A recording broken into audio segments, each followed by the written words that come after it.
Assalamualaikum warahmatullahi wabarakatuh. Kenalkan nama saya Muhammad Hudan Firdaus dengan NRP 50012110553. Di sini saya akan menemukan software 3D Slicer dengan versi 5.6.2. Eh, di sini saya akan membaginya menjadi 3 bagian, di mana karena ada tugas 1 dan tugas 2, di mana tugas 1 itu ada part 1 dan part 2, lalu yang tugas 2 itu cuma satu bagian aja. Nah, eh, pada bagian pertama kita akan membahas pengukuran perubahan volumetrik kecil pada meningioma menggunakan modul change tracker. Lalu yang bagian kedua kita akan melakukan pengukuran aktivitas metabolik pada karsinoma sel squamosa menggunakan PET atau positron emission tomografi. Lalu yang ketiga, bagian ketiga kita akan melakukan segmentasi dan analisis pada eh, chest atau paru-paru pada hasil imaging sampel data dari CT scan. Nah, untuk bagian yang pertama kita langsung saja melakukan pengukuran perubahan volumetrik kecil pada meningioma menggunakan modul change tracker. Nah, sebelum itu pastikan kita telah menginstal change tracker terlebih dahulu. Berikut adalah tampilan awal ketika membuka 3D Slicer. Kita tekan OK. Nah, pastikan sudah menginstal extension Change Tracker terlebih dahulu dengan cara mengupload datasheet Change Tracker, lalu diinstal extension, lalu kita search Change Tracker. Nah, karena di sini saya sudah menginstal, maka saya tidak akan perlu mencontohkan installnya, maka saya langsung close saja. Nah, setelah itu kita akan mendrag and drop filenya. Sebentar, saya cari dulu.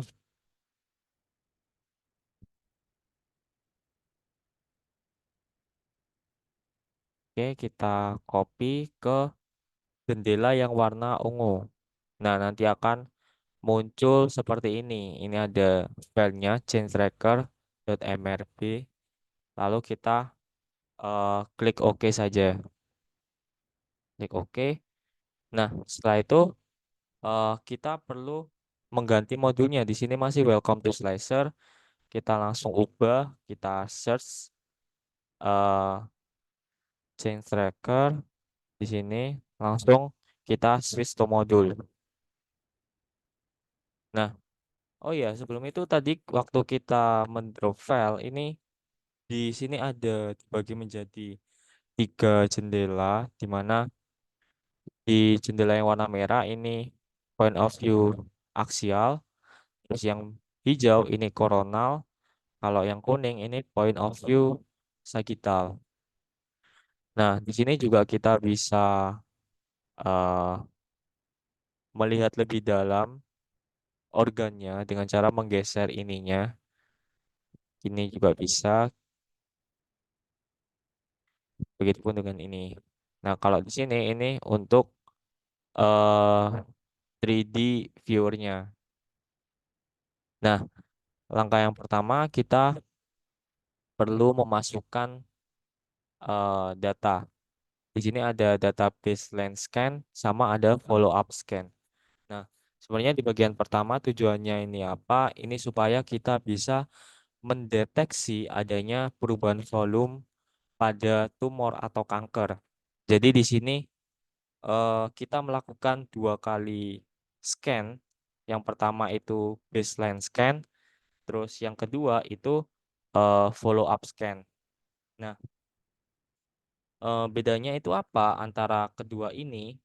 Jadi eh, jadi di baseline scan itu kita melakukan scan pada saat diagnosa tumor awal-awal. Jadi kayak kita perlu tahu kondisi awal awal tumor itu seperti apa, volumenya gimana dan bentuknya gimana. Terus Sedangkan untuk follow up scan itu merupakan scan yang kedua setelah baseline scan, di mana antara baseline scan sama follow up scan itu harus terdapat jarak interval waktunya. Kayak misal nanti kita eh, setelah melakukan baseline scan, misal kita ingin melakukan terapi, radioterapi. Nah, setelah treatment itu kita bisa melakukan follow up scan untuk melihat apakah si tumor atau kankernya itu berhasil eh, dihancurkan dengan treatment tersebut. Itu adalah gunanya follow up scan. Atau bisa saja misal kita nggak pengen treatment tapi melakukan baseline scan, maka setelah selang waktu tertentu kita bisa melakukan tes lagi untuk mengetahui perkembangan dari tumor. Jadi kita bisa menentukan stage atau tingkatan kanker tersebut, apakah sudah masuk berbahaya ataukah masih kanker yang jinak. Nah, makanya yang pertama kita melakukan select a volume, kita pilih yang 2006, terus yang follow up scan kita pilih yang 2007. Nah, di sini ada selang interval 1 tahun. Nah, selanjutnya kita klik next. Nah, setelah itu kita di sini kan di 3D viewer ini, di kubus ini kan ada tulisan, maaf, ada huruf eh, I, R, S, P, A, sama L. Nah, di sini itu sebenarnya hampir mirip dengan koordinat, di mana misal, oh ya, sebelum itu kita perlu mendefinisikan ROI dulu, region of interest. Region of interest itu apa? Itu adalah eh, jaringan yang bakal kita tinjau. Di mana di sini misal kita ubah, geser. Nah, ini tuh hampir mirip seperti ordinat. Nah, yang awal kan L, LR range. Nah, jadi misal kayak di sini tuh -12 hingga 17, maka titik 00 itu di tengah. Jadi sebenarnya garis ini tuh seperti kayak range -12 dengan sampai dengan 17 koordinatnya. Begitu begitu juga dengan ini, misal kita ubah. Nah, nah sekarang jadi 2 dimensi. Terus ini misal kita ubah lagi. Nah, sekarang menjadi 3 dimensi, di mana ini tuh eh dengan adanya ini itu kita bisa mendefinisikan volume of interest yang bakal kita tinjau. Oke. Nah, ini juga kita bisa rotate atau bisa zoom bebas. Begitu juga ini bisa kita zoom. Nah, kita dengan mengupload eh change tracker tadi, kita juga mengetahui kalau data di COM ini itu merupakan data yang sudah ada tumornya. Bisa kita lihat, sebentar, kita pindah dulu.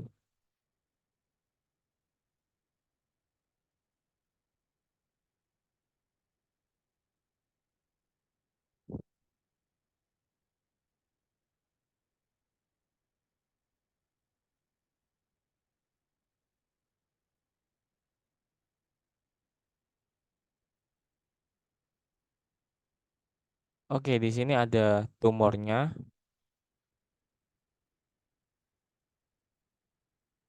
Nah, di sini tumor yang bagian sini, terus yang untuk sini itu, nah, ini tumornya.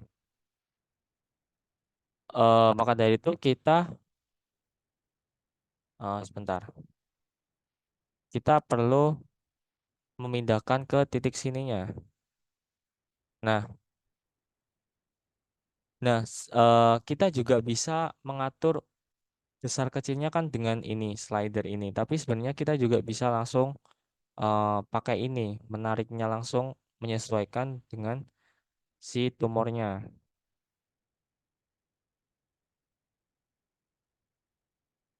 Nah, seperti ini. Misal ini saya taruh tengah, gini. Nah, begitu juga dengan ini, kita bisa atur. Nah, misal sudah dapat segini, maka eh, sebenarnya kita sudah melingkupi si tumornya. Kita bisa melihat di sini. Nah, ini sudah kita lingkupi. Misal ingin lebih jelas, kita bisa langsung ke menu sini, tekan konvensional widescreen. Nah, di sini bisa terlihat bahwa lebih besar tumornya, bisa terlihat dengan jelas. Nah, oke, kita kembalikan lagi ke bentuk awal, kita for up. Nah, setelah itu kita bisa langsung next. Nah, tadi kan waktu tumor mula-mula kan warnanya putih. Maka di sini peran kita adalah untuk menentukan threshold atau nilai ambang dari intensitas ini supaya terlingkupi semua segmentasinya. Awalnya kan putih seperti ini. Kita perlu melingkupi semua supaya menjadi kuning, melingkupi semua tumor. Maka eh,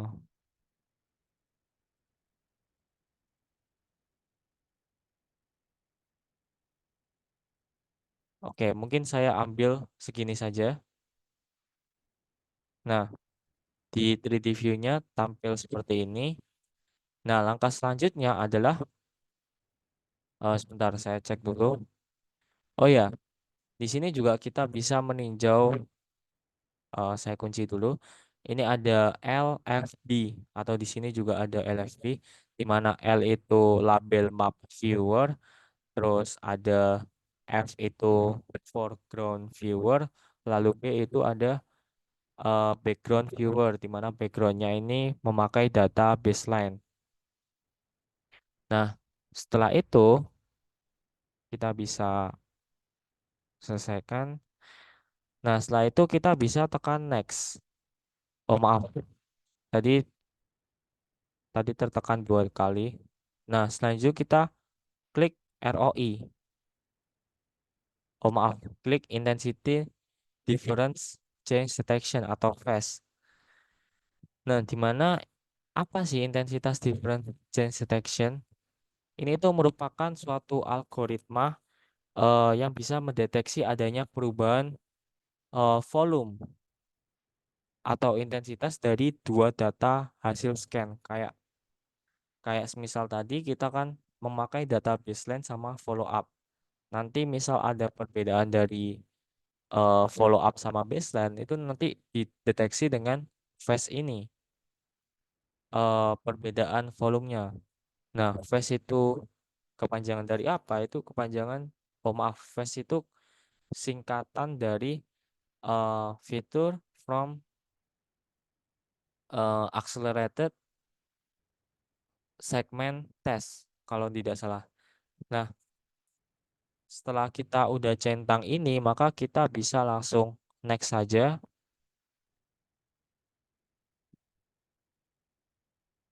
Nah, di sini telah muncul 3D viewernya. Ini ada berwarna merah atau mirip magenta ini. Nah, sebenarnya ini tuh merupakan selisih volume dari follow up scan dengan baseline scan. Jadi selisihnya itu ini yang merah-merah. Makanya di sini growth warnanya merah juga.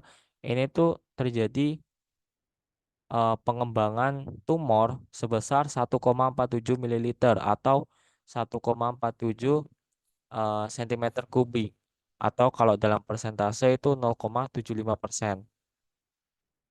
Nah, sedangkan di sini shrink edge-nya yang warna hijau itu 0 ml atau 0% yang berarti nggak ada penyusutan tumor tersebut.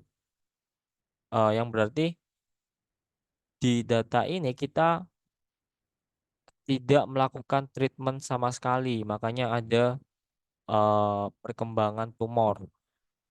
Nah, makanya di 3D view ini nggak ada yang warna hijau, melainkan merah semua. Nah, selanjutnya kita akan bahas yang eh, 6 kolom ini, ada kolom atas sama kolom bawah, di mana kolom atas itu berisi data scan dari baseline. Kalau yang kolom bawah itu scan dari follow up. Jadi yang bawah ini volumenya itu pasti lebih besar daripada volume yang baseline. Kenapa? Ya gara-gara tumor itu berkembang. Makanya di sini itu kita bisa membandingkan perkembangan tumor. Misal di sini merahnya di sekitar sini. Nanti merah-merah yang di sini itu sebenarnya sudah mencakup scan dari follow up. Nah, kita bisa membandingkan di sini. Selanjutnya, oke, mungkin bisa lanjut ke part 2. Kita bisa close scene, lalu klik closing. Nggak perlu di save. Nah, untuk di part yang kedua itu kita bisa mengukur eh, aktivitas metabolik pada karsinoma sel squamosa menggunakan PET atau positron emission tomography. Yang pertama-tama kita lakukan itu pastikan kita sudah memiliki dataset di mana kita perlu drag and drop dataset kita. Bentar saya cari filenya terlebih dahulu.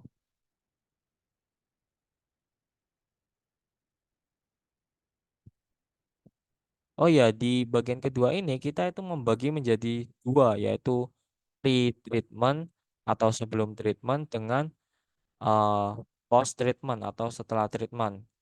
Nah, ini saya copy yang pre-treatment terlebih dahulu. Langsung saya klik OK. Nah, kalau sudah muncul seperti ini, kita perlu mengubah modulnya. Modulnya itu dengan add standar uptake value, di mana kita nanti akan melakukan perhitungan SUV atau standar uptake value. Oke, switch to modul. Nah, di sini itu pertama-tama kita bisa meninjau bagian sini. Misal kita tekan, kita pin biar nggak berubah. Nah, kita bisa awal-awal itu mengurangi opacity dari CT-nya. Kenapa gitu? Supaya hasil dari pad-nya itu bisa terlihat. Yang backgroundnya ini bisa terlihat. Oke, kita perkecil menjadi 0,5. eh, kita coba lihat lagi. Oh, sudah kecil 0,5. Nah, selanjutnya kita bisa mencari tumornya itu ada di mana. Nah, di sini terlihat bahwa bagian sini ada bagian yang dilingkupi warna biru, di mana ini adalah tumornya. Misal saya coba cari lagi yang lebih jelas atau yang lebih besar. eh, Anggaplah di sini untuk yang aksialnya, kalau yang untuk koronalnya, bentar saya zoom out dulu.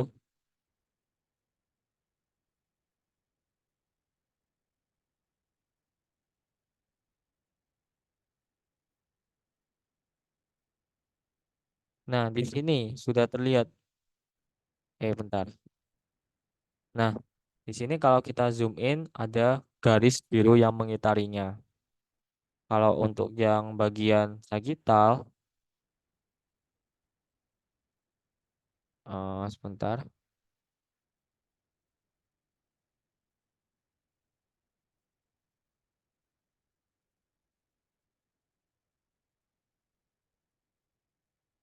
Nah, di sini sudah terlihat. Nah, misal kita zoom in, ada lapisan biru-biru yang mengitarinya. Itu artinya ada tumor. Nah, sebelum kita lanjut ke selanjutnya, saya akan menjelaskan gejala fisis dari bagian 2 ini. Di mana kenapa dinamakan PET CT? Karena di sini itu datanya itu melakukan imaging menggunakan CT, dan untuk mendeteksi adanya tumornya itu kita deteksi menggunakan PET. Nah, PET itu apa? PET itu positron emission tomography, di mana langkah awalnya itu kita bisa menyuntikkan menyuntikkan FDG atau fluor dioksi glukos ke dalam tubuh pasiennya. Nah, FDG itu apa? FDG itu sebenarnya suatu senyawa yang analog dengan glukosa, di mana sebenarnya FDG ini suatu glukosa, tapi ada senyawa hidroksilnya atau OH-nya itu dilepas atau dimodifikasi lalu digantikan dengan fluor 18. Nah, fluor 18 ini itu bersifat radioaktif, mengemisikan positron atau beta positif. Nah, eh gara-gara si glukosa ini telah dimodifikasi dengan fluor 18, maka si sel itu akan kesulitan untuk mencerna glukosa tersebut atau FDG tersebut. Kenapa? Jadi sebenarnya sel itu memerlukan glukosa atau perlu mencerna glukosa itu supaya si sel itu mendapat energi untuk entah itu melakukan eh, perkembangan ataupun pertumbuhan ataupun reparasi. Nah, si sel itu mengolah suatu misal glukosa murni itu menggunakan bantuan enzim, saya lupa namanya. Pokoknya harusnya itu bisa diolah menjadi energi. Tapi gara-gara kita menyuntikkan FDG atau mirip dengan glukosa, maka sel juga akan menyerap FDG tersebut karena mengira itu adalah glukosa. Tapi ketika FDG itu udah diserap atau eh, istilahnya itu uptake, diserap oleh jaringan atau sel, maka si FDG ini tuh bakal diolah oleh enzim menjadi eh, FDG FDG 6 fosfat, di mana FDG 6 fosfat itu nggak bisa diolah lebih lanjut. Berbeda dengan glukosa 6 fosfat, ini bisa diolah. Tapi FDG 6 fosfat itu nggak bisa, melainkan dia bakal terjebak di sel tersebut sembari mengemisikan radiasi positron atau beta positif. Nah,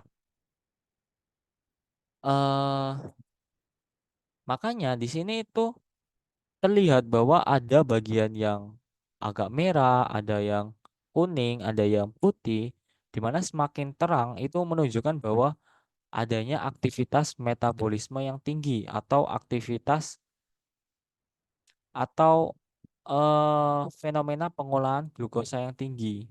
Nah, makanya kita bisa menduga bahwa si tumor itu berada di warna putih itu gara-gara tumor atau kanker berada di warna putih itu gara-gara eh sel tumor atau sel kanker ini berbeda dengan sel yang normal, yaitu memerlukan lebih banyak energi untuk eh, berkembang, menggandakan diri sesuai dengan sifatnya dengan cepat. Makanya dia itu butuh energi yang banyak.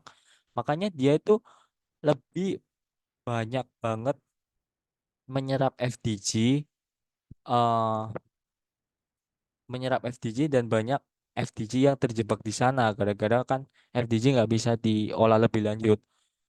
Makanya akumulasi dari FDG yang terserap oleh sel tumor atau kanker tersebut itu menandakan bahwa intensitas radiasinya itu semakin tinggi. Makanya di file di COM ini terlihat bahwa warna putih itu yang paling tinggi radiasi positronnya dideteksi oleh PET. Nah, jadi hubungan dari laju metabolisme atau aktivitas radiasi atau eh, diduga adanya tumor atau kanker itu seperti tadi penjelasannya. Nah, di sini sebenarnya yang putih itu nggak hanya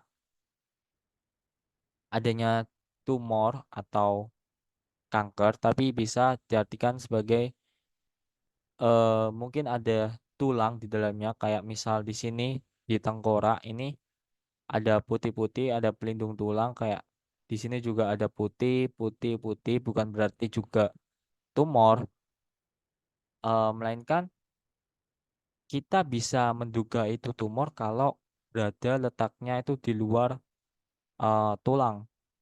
Kayak ini putih berarti kita bisa berani untuk menduganya bahwa ini sel kanker atau sel tumor. Nah, selanjutnya itu kita bisa melakukan, pertama kita memilih input pad volume, pad 1, input FOI volumenya atau volume of interestnya itu pad 1 label. Lalu di sini kita bisa ubah ke file kita di sini ke dataset 3 pad 1 select folder. Nah, kalau sudah seperti ini kita bisa langsung apply untuk menghitung SUV-nya. Kita klik. Nah, di sini telah terhitung SUV max-nya itu 7,5, 3385, FUV min-nya 5,01 dan seterusnya, FUV minimumnya 3,39 dan seterusnya. Nah, sekarang SUV itu apa atau standar uptake value? Ini sebenarnya suatu variabel yang bisa dihitung dengan cara eh, nilai radiasi untuk volume tertentu dibagi dengan eh, nilai radiasi yang disuntikkan untuk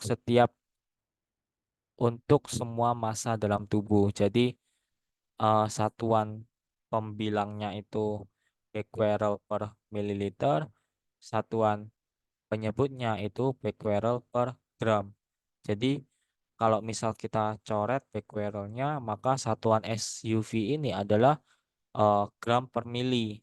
Tapi di modul ini disebutkan bahwa di sini itu satuannya miligram per mililiter.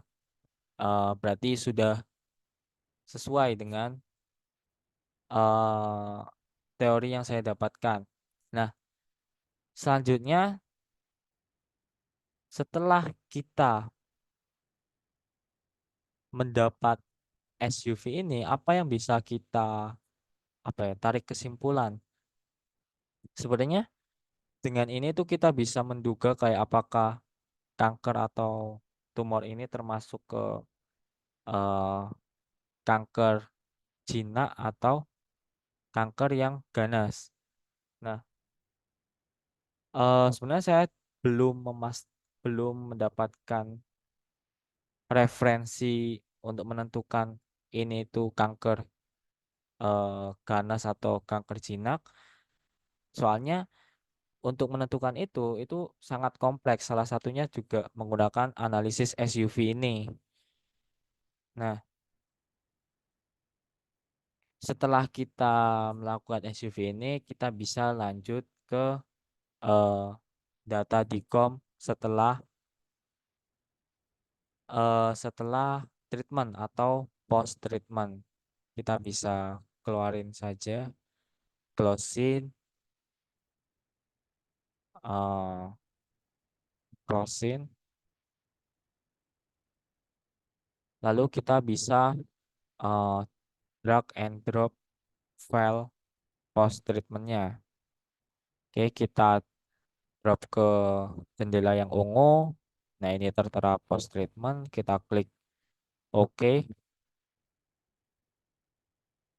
Nah, hanya kita coba cari letak tumor tadi. Oh ya, jangan lupa kalau di jendela ungu ini adalah 3D view-nya. Kita bisa melihat 3D ini. Dan kita juga mengenal bahwa di sini ada fitur eh, mata ini, toggle flash ini. Misal kita nonaktifkan, maka eh, di 3D view-nya akan hilang. Misal kita nonaktifkan link slash, misal kita aktifkan ya, maka yang terlink cuma yang aksial doang. Kita perlu ngelink kita perlu mengaktifkan ini secara sendiri-sendiri. Nah, ini muncul yang koronal. Misal aku nonaktifkan, maka hilang. Nah, misal biar muncul semua, eh, maksudnya sama-sama muncul semua, kita bisa aktifkan linknya, maksudnya link slash view, langsung kita aktifkan. Nah, sudah muncul semua. Baik, kita coba cari eh, letak kanker tadi yang sudah kita eh, tinjau tadi. Ini setelah treatmentnya ya. Misal kita cari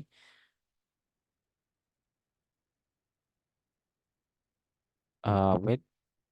Nah, lalu yang untuk koronal, oh ya sebenarnya saya mencari ini juga bisa melihat dari garis ini. Soalnya ini kan berpindah. Nah, bisa berpindah.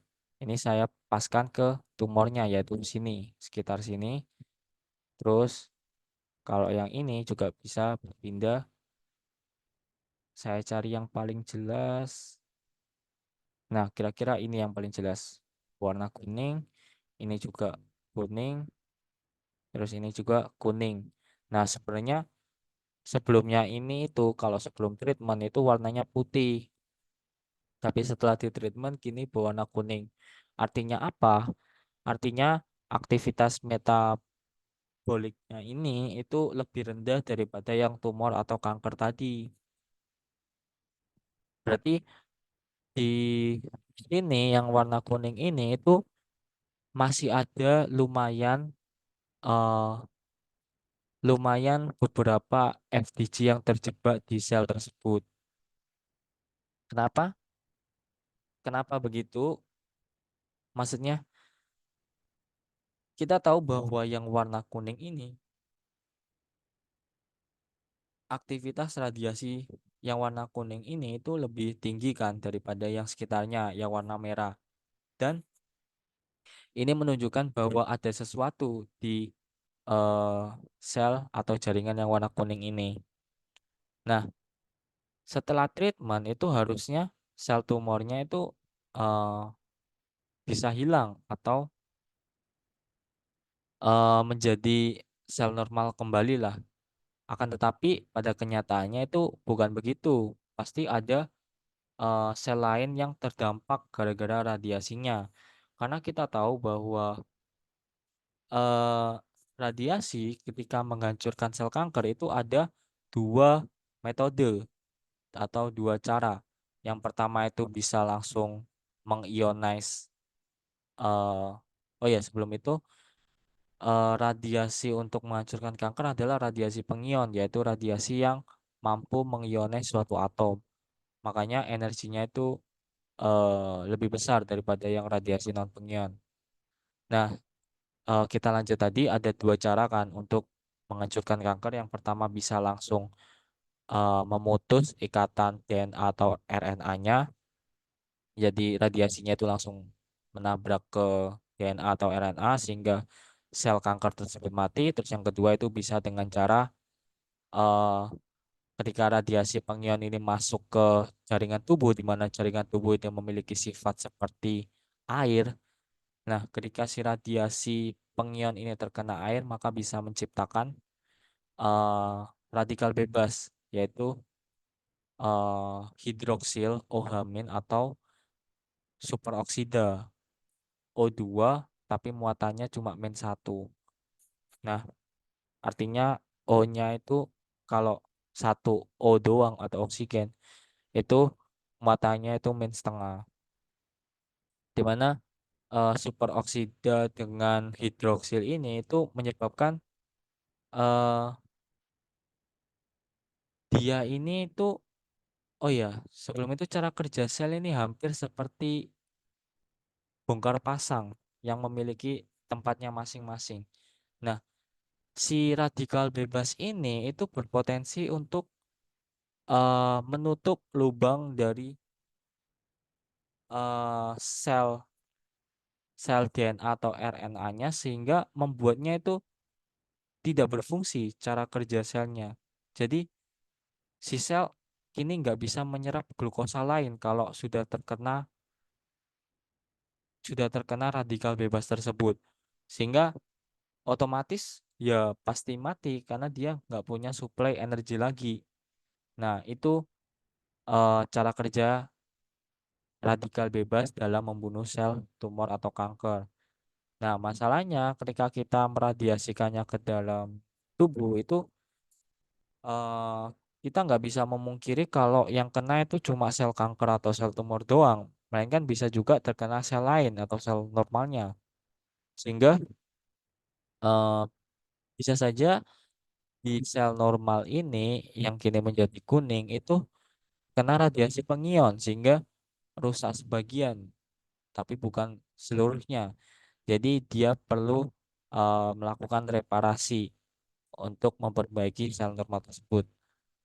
Hingga eh, ketika sulang ketika sudah melewati waktu tertentu, bisa saja ini kembali ke sel yang normal. Hmm, Ntar saya coba cek lagi barangkali ada yang bisa dianalisis. Oh ya, misal ini saya, nah di sini bisa terlihat lebih jelas misal opacity dari CT-nya saya turunkan. Nah, di sini warna kuning, kuning, kuning, di mana ini juga sesuai dengan 3D view-nya. Bentar. Nah, ini tuh berpotongan antara eh, point of view aksial, sagittal, koronal itu berpotongan tepat di kuning ini, yaitu apa? Kanker atau tumornya. Jadi kurang lebih seperti itu untuk yang part kedua. Sayangnya untuk part yang ketiga kita bisa, oh ya sebenarnya ini ada fungsi yang kelewat. Ini tuh fungsinya untuk adjust biar menyesuaikan ukuran dari decomnya ke jendelanya. Oh, bentar, kalau ini perlu di zoom out dulu. Nah, kurang lebih awalnya seperti ini. Bentar, oke. Pokoknya posisinya seperti tadi. Nah, oke, di sini tadi bekas tumornya, bekas tumor. Sekarang sudah berhasil di treatment atau sudah hilang tumornya. Oke, kita lanjut ke bagian ketiga, tapi kita close dulu, closing.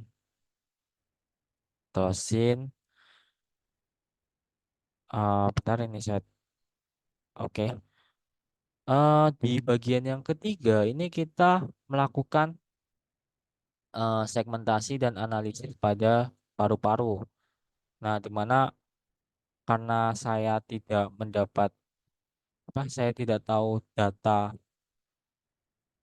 dari paru-paru yang sesuai dengan video yang diberikan, yaitu data hasil COVID-19, maka saya di sini memakai sampel data yang sudah disediakan di software ini dengan cara klik sini tadi, lalu klik informatik, lalu klik sampel data, lalu saya pilih yang studi test. Nah, setelah itu tampilannya seperti ini. Kalau sudah, kita coba cari eh, segmentasi ini, long city segmenter, switch to modul.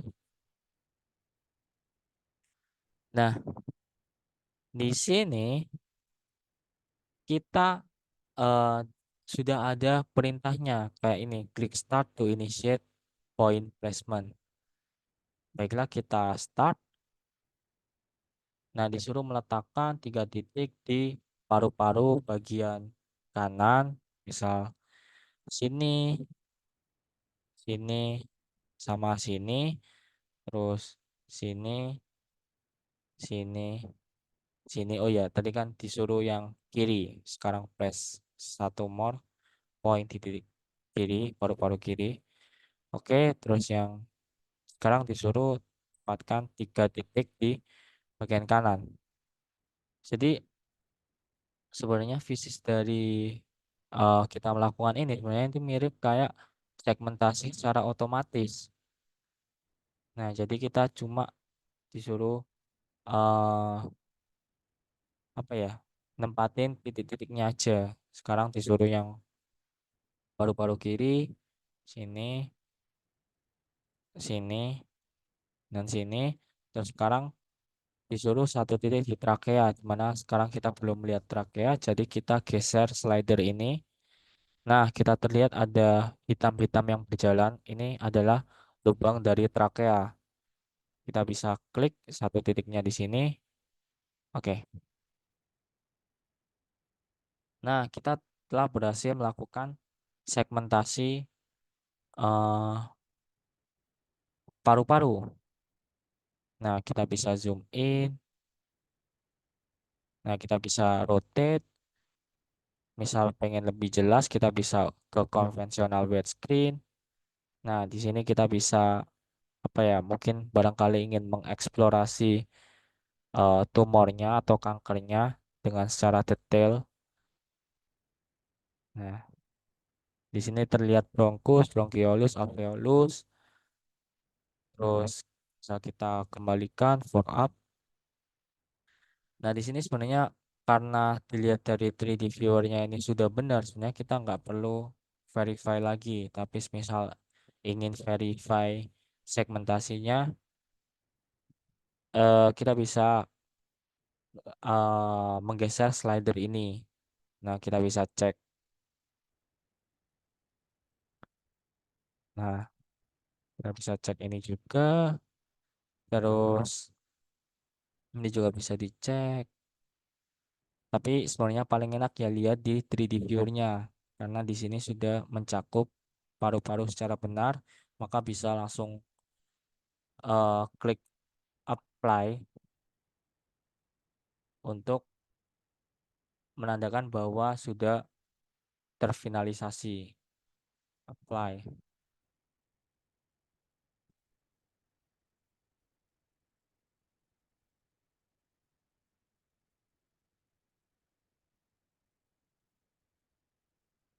Nah, di sini kita sudah memfinalisasi segmentasinya. Langkah selanjutnya adalah kita bisa menganalisisnya dengan mengganti modul. Kita search langsung ke Lung CT Analyzer. Switch to modul. Nah, di sini terlihat di sebelah kiri, kita bisa ini di head aja misal. Nah, ini show 3D tadi yang udah kita segmentasi, tapi kita hide saja. Terus di sini ada show preview in 2 dimensi. Ini show preview in 3 dimensi. Nah, di sini juga ada thresholdnya. Threshold untuk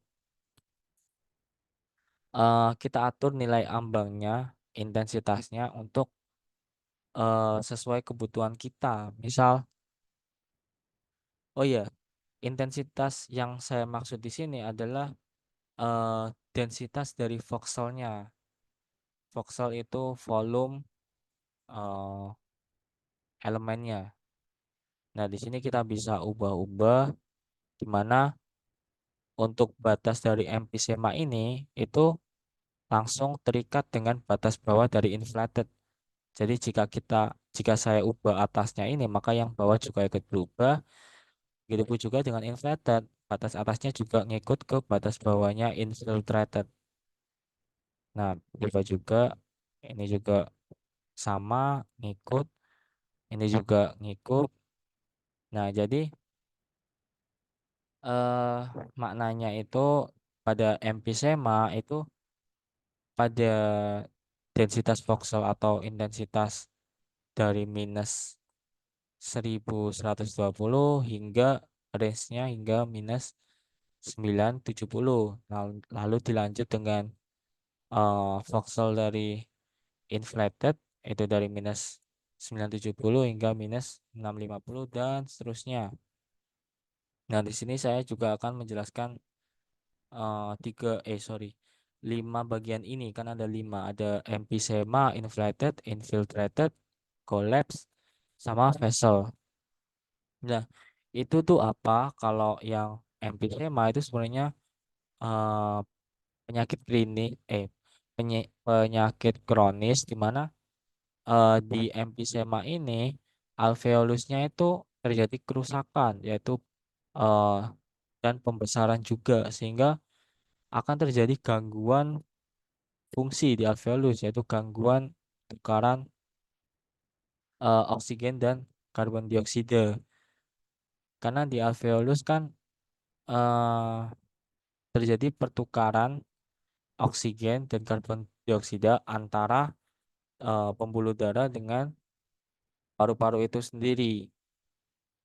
Nah, selanjutnya ada di inflated. Inflated ini adalah kondisi paru-paru yang mengembang atau terisi udara.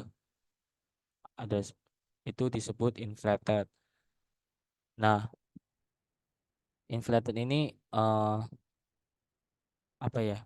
Bukan mengacu ke kondisi normal aja, tapi juga bisa mengacu ke penyakit. Misal si orang tersebut itu memiliki kelebihan kelebihan apa ya? Pengembangan paru-paru daripada manusia normal kayak volume paru-parunya itu lebih tinggi itu sebenarnya juga termasuk kelainan.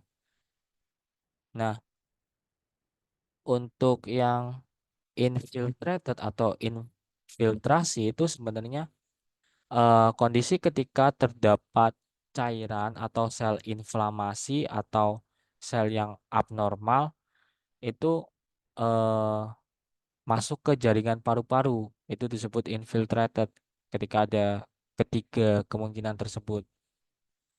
Nah, kalau yang kolaps itu kondisi ketika ada sebagian atau keseluruhan dari paru-paru yang tidak bisa mengembang. Di sini tuh bisa disebabkan oleh tiga hal. Yang pertama itu bisa kompresi dari luar atau misal ditekan paru-parunya atau dadanya itu mengakibatkan paru-paru tersebut tidak bisa mengembang. Itu yang pertama. Terus yang kedua itu bisa terjadi karena infeksi. Terus yang ketiga itu bisa terjadi karena obstruksi. Obstruksi itu apa? Obstruksi itu ketika terdapat eh, apa ya, saluran darah atau saluran udara yang tersumbat. Jadi di paru-paru kan ada dua, ada pembuluh darah juga ada saluran udaranya. Jadi ketika ada yang tersumbat atau terjadi obstruksi itu perlu diatasi. Contohnya itu kayak dilakukan penyedotan supaya tidak tersumbat saluran tersebut. Nah, misalnya itu vessel. Vessel itu apa? Vessel itu adalah pembuluh darah. Kita tahu bahwa di paru-paru juga terdapat pembuluh darah apa ya, sebagai jalur untuk si darah dari seluruh tubuh itu ke paru-paru untuk mengambil mengambil oksigen lalu lanjut ke jantung. Nah, begitu juga ada juga darah kotor yaitu maaf. Oh ya, pokoknya pembuluh darah itu kalau ke paru-paru itu tujuannya untuk mengambil O2 dan membuang CO2. Jadi setelah dari paru-paru itu darahnya menjadi bersih dan lanjut ke jantung dan lanjut ke diedarkan ke seluruh tubuh. Nah, kita tadi udah mencoba kayak mengubah threshold, Ini bisa terserah sesuai kebutuhan. Terus kita juga bisa mengatur opacity-nya, di mana ini itu untuk kita bisa meninjau yang ingin kita tinjau aja. Misal kita cuma ingin meninjau collab sama vessel, ya udah kita turunkan yang lainnya. Nah, jadi yang terlihat di sini itu cuma pembuluh darahnya vessel dengan collapse-nya atau bagian paru-paru yang nggak bisa mengembang. Nah, eh misal kita tambahin infiltrated. Nah, di sini yang bagian biru-biru ini itu merupakan eh kok merupakan ini menandakan bahwa di paru-paru yang ada biru-biru ini itu berarti ada cairan atau sel inflamasi ataupun ada sel yang abnormal yang di dalamnya. Jadi kita bisa eh apa ya, merepresentasikan dengan biru-biru ini, dengan opacity ini. Jadi misal kita naikkan, nah birunya semakin padat. Terus misal inflate inflatornya kita naikkan, ini sebenarnya nggak ngaruh apa-apa. Kenapa? Karena di Icom ini itu tidak meninjau apakah paru-paru ini sedang dalam keadaan mengembang atau sedang dalam keadaan mengempis. Jadi ini nggak berpengaruh apa-apa. Nah, selanjutnya kita bisa eh, melakukan compute result. Coba kita tekan.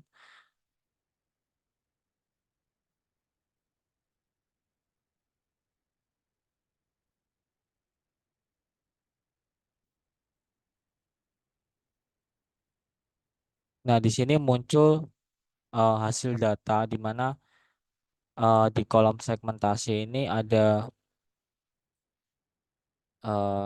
sebentar saya ada 11, di mana ini itu oh ya sebenarnya itu ada 10 karena segmen ini masuk kolom satu. Nah, di sini itu ada emphysema right, ada inflated right, ada infiltration right, collapse right, vessel right, begitu juga yang kirinya. Jadi makanya ada 10. Nah, saya akan jelaskan yang emphysema right. Misal di sini ada 0,411 dan seterusnya sentimeter kubik. Itu artinya emphysema di paru-paru bagian kanan itu ada 0,4 sekian sentimeter kubik volumenya. Terus misal uh, inflated right, oh ya, saya lanjut dulu penjelasan yang pertama. Berarti artinya emphysema itu berarti ada penyakit kronis di alveolus yang volumenya kalau dihitung itu sebesar 0,4 sekian sentimeter kubik. Nah, sedangkan di inflated right artinya di paru-paru bagian kanan itu posisi mengembang atau terisi udaranya itu, maka volume ketika terisi udaranya itu 2964,05 cm kubik. Itu untuk paru-paru kanan. Terus misal di sini inflated left yang sebelah kiri itu 2,89 maaf 2897,86 cm kubik. Berarti eh, paru-paru kanan tuh lebih besar daripada paru-paru kiri. Begitupun yang lainnya. Kita bisa tahu volume dari vessel, collapse, infiltrated dan lain-lain. Nah, di sini ada minimum, maksimum, mean, median, standar deviasi. Kalau minimum itu eh, nilai densitas voxel yang kita tentukan di paru-paru ini. Tadi kita kan udah mengubah threshold ini. Ini ternyata minimumnya itu segitu, minus 1011. Sedangkan maksimumnya minus 971. Nah, Untuk meannya sendiri itu merupakan nilai rata-rata dari intensitas atau density vokselnya itu sekitar segini. Terus kalau median itu nilai tengah-tengahnya. Kalau standar deviasi itu merupakan persebaran data dari persebaran data terhadap referensinya itu nilai rata-ratanya. Jadi semakin kecil standar deviasinya maka persebaran datanya itu kecil juga, semakin kecil juga atau bisa dibilang kalau data tersebut presisi. Nah, terus untuk yang min THR itu sebenarnya minimum threshold ini yang kita tentukan. Tadi kita akan menentukan 1120, maka di sini juga 1120. Terus ini max thresholdnya itu minus 970, maka di sini minus 970. Sebenarnya ini yang kita tentukan, tapi dicantumkan lagi ke sini. Nah, setelah itu kita sebenarnya bisa create CSV file, lalu mungkin barangkali nanti dikonvert ke Excel bisa. eh Maksudnya CSV file itu yang ini, yang tabel-tabel ini bisa kita save, nanti bisa diubah ke Excel, atau kita juga bisa langsung ke create PDF report, kita bisa tekan itu juga. Baik, sekian eh, demo dari 3D Slicer untuk EAS Radi Fisika RDI. Apabila ada kekurangan atau kesalahan, saya mohon maaf. Wassalamualaikum warahmatullahi wabarakatuh.